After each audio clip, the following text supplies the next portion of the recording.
మహింగంగాకి సామెతలు కొన్ని మాటలు చెప్పుకుందని పరిశుద్ధ గ్రంథం నుంచి మత్తయి సువార్త 11 అధ్యాయం 28 వచనం. ప్రయాసపడి భారం మోస్తున్న జనులను వద్దకు రండి, మీకు విశ్రాంతి కలగజేస్తాను అన్నాడు దేవుడు. హల్లెలూయా. దేవుడు ఏమంటే, ప్రయాసపడి జనులారా నా వద్దకు రండి, నేను మీకు విశ్రాంతి కలగజేస్తాను. నీకున్న ప్రయాసం, నీకున్న బాధ, నీకున్న కష్టం, నీకున్న శ్రమలు, నీకున్న అప్పులు, నీకున్న ఏ రోగం అయినా సరే నా దగ్గర రండి, నేను మీకు విశ్రాంతి కలగజేస్తాను. ఈ రోజుల్లో జనాల మనశ్శాంతి లేదు, నెమ్మది లేదు, ప్రశాంతి లేదు, అంతా గందరగోళ జీవితాలు, బతుకుల్లో శాంతి, సమాధానం, నెమ్మది లేదు. కానీ దేవుడు అనండి, నా వద్దకు రండి, మీకు విశ్రాంతి కలగజేస్తాను. నీకున్న కష్టాన్ని, నీకున్న బాధను నేను తీసివేస్తున్న దేవుడు మాట్లాడతాడు.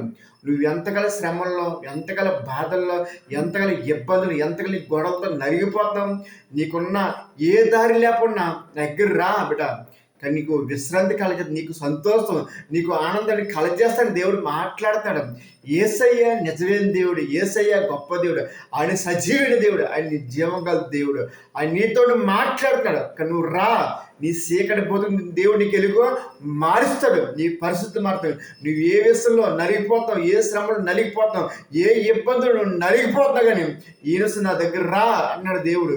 యేసయ్య దగ్గర రా, ఆయనతో మాట్లాడు. ప్రభువా నాకు ఈ కష్టం ఏంటి, ప్రభువా ఈ బాధ ఏంటి, ప్రభువా ఈ శ్రమ ఏంటి, ప్రభువా ఈ గొడవ ఏంటి, ప్రభువా ఈ రోగం ఏంటి అని నువ్వు మాట్లాడితే ఈయన నీ బతుకు మారుస్తాడు దేవుడు. హల్లెలూయా.